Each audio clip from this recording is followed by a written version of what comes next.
Bonjour, bienvenue dans cette nouvelle vidéo où je vais vous parler des éléments textuels. Alors, ce seront les balises textuelles dans l'HTML et j'ai préparé ici une liste des balises qu'on va voir. Alors, on commence tout d'abord avec la balise pour mettre du paragraphe. Alors, ce sera la balise P. Celle-ci sert à mettre un paragraphe dans notre site. Alors, tout d'abord, il faut mettre le tout dans body, comme on a vu la dernière fois. Et head, c'est pour l'entête. Et ce qui est titre, les liens et référencement, ainsi de suite. Et body, c'est ce qui va s'afficher dans notre page. Donc, on commence par le paragraphe. Et pour mettre du paragraphe, on peut aller sélectionner du paragraphe ou bien il existe un moyen de mettre un paragraphe au hasard qu'on appelle lorem ipsum. Donc on va mettre ça, on va rajouter encore lorem, on va rajouter, comme ça on va en avoir beaucoup. On va actualiser ça et on va l'ouvrir dans notre live server. Et voici le résultat sur notre site. Donc on a un très grand paragraphe qui s'affiche. Alors, comme vous le voyez ici, si j'essaie par exemple là de mettre un saut de ligne entre il était élaboré et Sam, je vais faire un saut de ligne, je sauvegarde.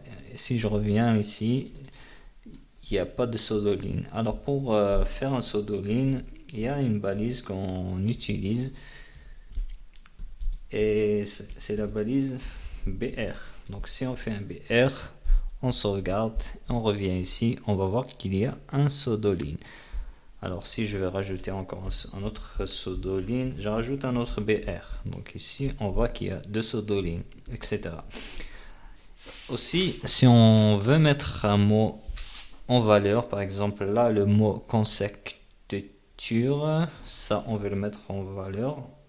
Je vais le couper et je vais mettre ici la balise strong. Ça, c'est une balise pour donner de l'importance à un mot.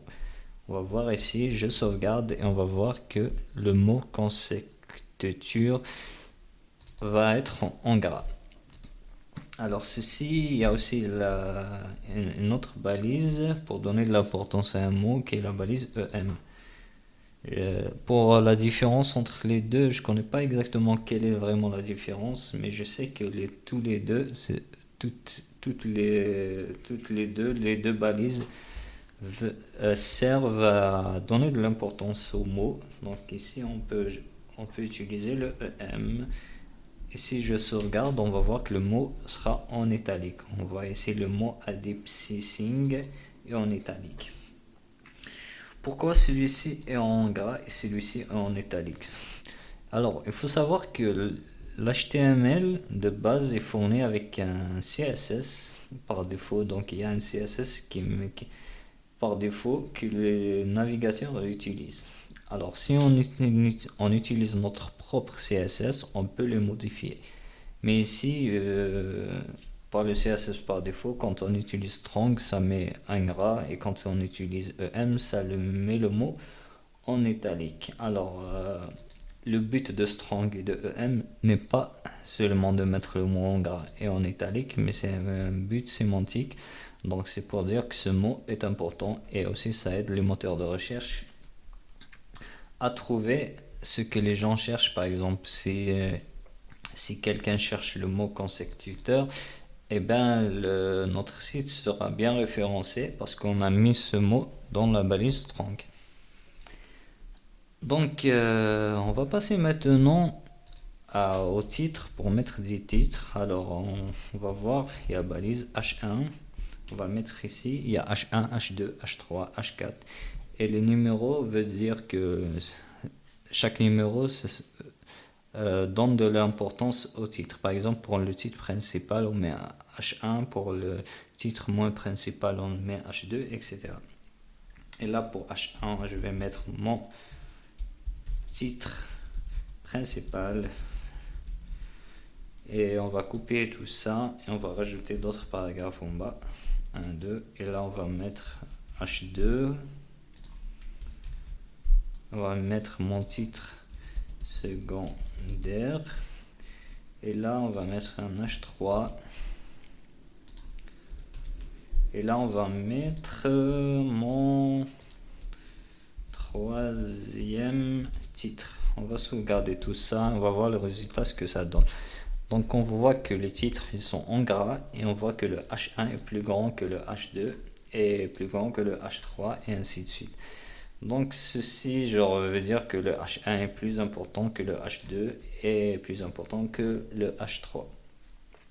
Alors on n'utilise pas H1, H2, H3 encore une fois pour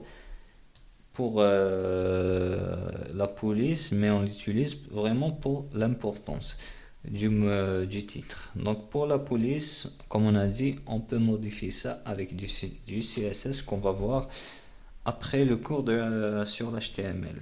Alors après ça, on peut voir aussi les listes. Donc pour les listes, ici on peut ajouter un paragraphe. On va dire voici ma liste d'achat du jour. Et là, je vais mettre UL, une balise UL, qui veut dire qu'on va mettre une liste non ordonnée. Et dans celle-ci, on va mettre DLI. Chaque tiret, pour mettre un tiret, on met un LI, ce qu'on appelle des items. Et là, je vais mettre par exemple un stylo. Là, je vais mettre un cahier. Et là, je vais mettre un classeur. On va sauvegarder ça et on va voir ce que ça donne. Donc si on revient là, on voit qu'on a voici ma liste d'achat du jour. On en voit qu'on a des tirets, stylo, cahier et classeur. Donc c'est une liste non ordonnée. On peut faire une liste ordonnée. Et si j'écris ici, je vais dire voici mes sports préférés. On va mettre ici, maintenant, au lieu d'utiliser un UL, on va utiliser un OL. Et dans le OL, bien sûr, il y a des LI aussi. On va mettre 3 LI. On va mettre ici football. Là, on va mettre, par exemple, natation. Et là, on va mettre rugby. On va sauvegarder ça. On va voir ce que ça donne. Et on voit ici que on a le 1 football, le 2 natation et le 3 rugby. Donc le premier, le UL, c'est pour une liste non ordonnée et le OL, c'est pour une liste ordonnée. Et on va voir un autre truc maintenant, ce qu'on appelle les entités. Par exemple, si je veux écrire, je vais rajouter ici, je vais rajouter un autre paragraphe et je vais expliquer comment on utilise la balise, par exemple la balise UL, on va dire, pour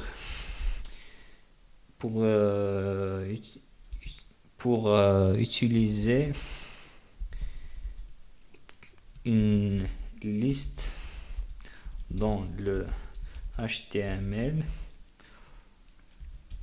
on doit utiliser la balise UL. On voit que ça ouvre directement une balise et ça ferme une balise. Pourquoi? Parce que on peut pas écrire ça à l'intérieur. Normalement, vous allez voir ça. Donc, et à l'intérieur de celle-ci, on utilise la balise LI. Et comme la balise UL, ça ouvre une balise et ça ferme automatiquement. Donc si on sauvegarde ça, on revient sur notre site, on va voir que ça s'affiche pas. Pour utiliser une liste dans le HTML, on doit utiliser la balise et on voit pas ce que le UL. Et à l'intérieur, on utilise la balise LI. On voit pas le LI. Donc pour remédier à ça, je vais vous montrer les entités. On va aller sur la documentation MDN. Et dans notre documentation MDN, on va sur la barre de recherche, on va écrire entité. Et là, ça va nous envoyer sur ce tableau. On voit ici les caractères et les entités. Par exemple, pour les chevrons qu'on voulait utiliser, on doit utiliser cette suite de caractères à la place du chevron. Pour un et, on utilise un et amp point virgule, et pour les guillemets et cote point virgule.